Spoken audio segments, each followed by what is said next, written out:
I recently challenged everyone on the Ikario team to learn a new movement skill in 1 month or less. I want to learn a tuck handstand. I want to learn how to spin a bow staff. I want to learn fencing. The goal is to be able to juggle 3 balls. I want to learn a pistol squat. I want to master cardistry. And in this video, we'll take a look at why I want my team of marketers and content creators to learn physical movement skills. Hey Dean, catch this. The surprising benefits that you can get out of doing a challenge like this, and how you can do the challenge and get the most out of it. Let's start with what exactly we did. I simply issued everyone on the team a challenge to learn a new movement skill, something they can't do yet, but I've always wanted to be able to do, and to practice this skill every day and try to master it within 1 month. Here's a quick look at how it went. I'm gonna try my first pistol squat. Just started to hail. Shit! Ah! It's actually pretty tricky. Oh, man. 1, 2, 3.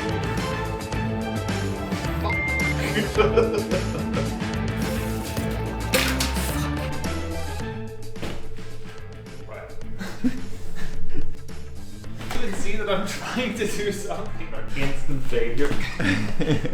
I can't even start doing this right now. This is the movement here. Dude, put your hand up, 1 foot.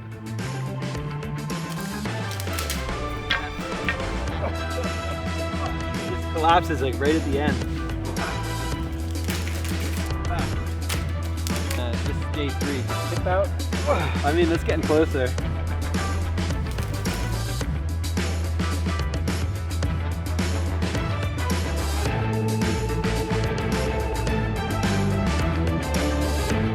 Asked everyone to consider the following questions. What would a dumb approach to learning this skill look like? And what might a smarter way to learn it look like? Yeah, I've learned how to switch between hands. And I don't know why, but I feel like that's going to be extremely useful when I get 3 balls in the picture. Oh, man. Oh. I haven't actually watched a video on how to do this yet.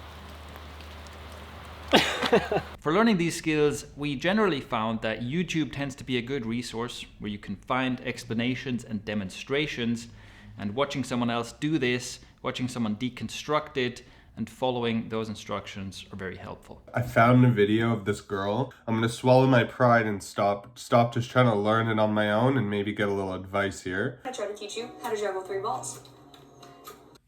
She makes it look so easy. So really practice that over and over again. Up, up, up, up, up. What's even better, if you can get it, is to learn it from someone in person so they can actually give you feedback as you are trying out the new skill. I was lucky enough to have an instructor with me. I could use his expertise to get going and then use YouTube to continue the process. Should go behind me.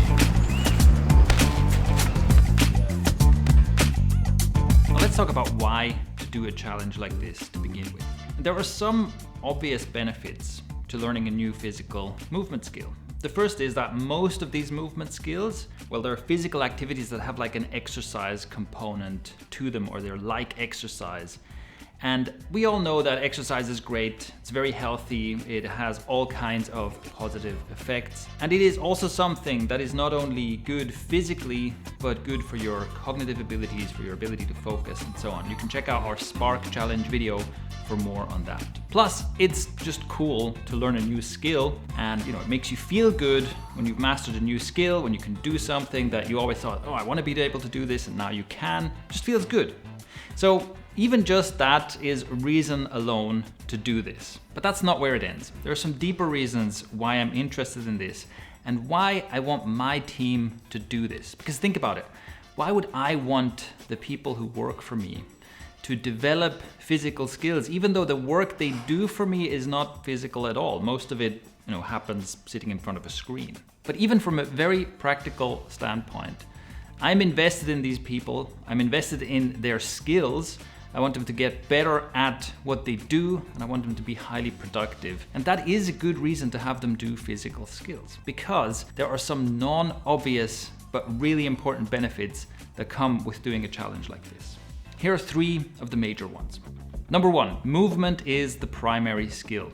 There's a great TED talk by Daniel Wolpert about how the real purpose or the original purpose of a brain is to move. An organism evolves a brain in order to be able to move through an environment. And larger, more sophisticated brains evolve from the need to navigate ever more complex environments. Now, this goes so far that you can argue that really everything we do with our brains is ultimately an extension of ever more complex movement skills. Like I've mentioned previously, and like you probably already know, exercise is good for the brain, not only for the body. People who exercise regularly have healthier brains, and exercise boosts your ability to focus, boosts your cognitive abilities, and so on. And the same is true for learning a new physical skill. In fact, learning a new movement skill, especially a complex movement skill, challenges the brain in a way that just doing exercise, if you're just doing cardio like skipping rope or something, where you're repetitively doing the same thing, it gives you a different set of benefits. So doing repetitive exercise is good for your brain. Learning a new skill is good for your brain in a different set of ways. So that's one reason why I'm invested in having my team of knowledge workers develop physical skills. I'm basically invested in their brains, and an increase in their cognitive abilities is good for my business. Number 2, learning how to learn. Learning a physical movement skill is relatively straightforward. And one of the great things about it is that you can very clearly experience yourself making progress. So there's a very clear transition from in the beginning you try to do the thing and you just can't do it at all, and then gradually you get better, and within a few weeks for most movement skills you can get to a point where you're like, okay, I can do this now. This is highly satisfying. And there is something here that is transferable, because learning anything is basically the same as learning a physical movement skill. The same principles apply. There's no utility to me learning how to juggle, so why learn how to do this? Well, it's more for the process of learning itself, for figuring out what is the best route that I can take to kind of learn this thing. But when it comes to knowledge work, it is usually a lot less clear. It's a lot less clear to see, have I become a better marketer? Have I become a better writer or video creator? These things are more complex, more fuzzy, and it often feels like we're making very slow progress or no progress at all. When you're doing a challenge like this and you pick a skill that's not too difficult, it's like you're learning how to learn in easy mode with a clear, quick feedback loop. As soon as I move out of the handstand, it's just over. For a tuck handstand, in order to do this properly, I have to be able to lean my weight forward to counterbalance my legs, which means I have to get in a more stretched position, which basically means I need even better wrist mobility. Since that's my weak point, I think it makes sense to kind of push myself in that direction. And you can take those same principles and that same approach into other skills and other areas of life where you need to make progress. Number 3, forward momentum. The third point follows on from what I just said. Because a physical skill is easier to learn and it's much clearer how you make progress, it's highly motivating, right? It gives you a win. It gives you that feeling of, I can do this. And this, of course, is motivating, makes you want to do more of the same.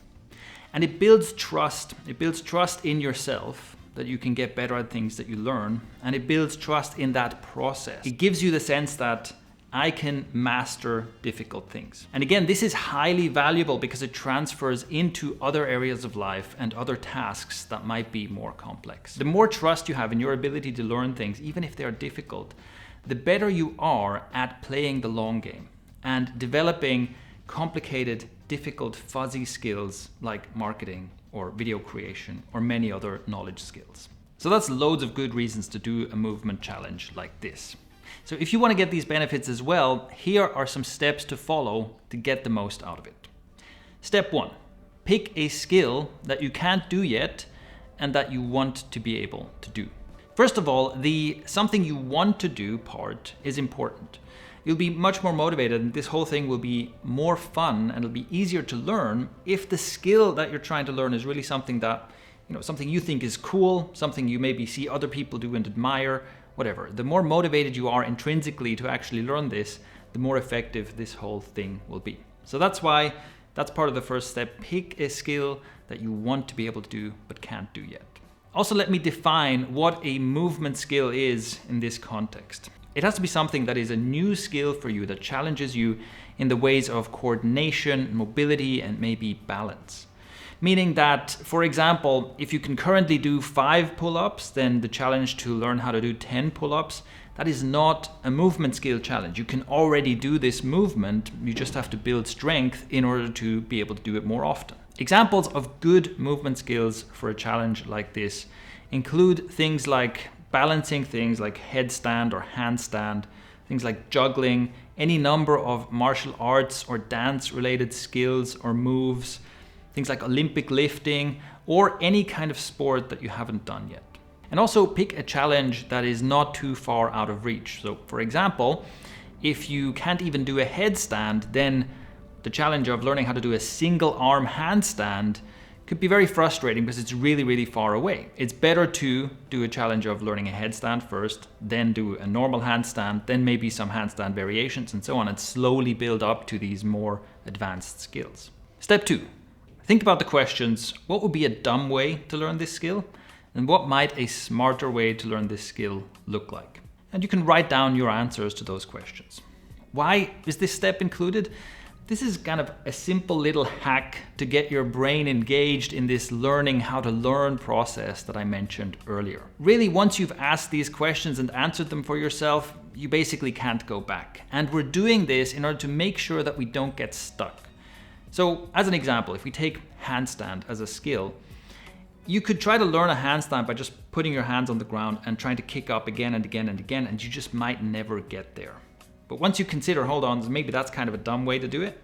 Maybe a better way to do it is, follow some tutorials, practice it against a wall, maybe learn the crow pose first, whatever. There's like hundreds of ways in which you can build towards a handstand that make for a smarter and smoother progression and help you actually do the learning. But like I said, just asking yourself this question and engaging in that, what is a smarter way to learn this, is usually enough. Step 3.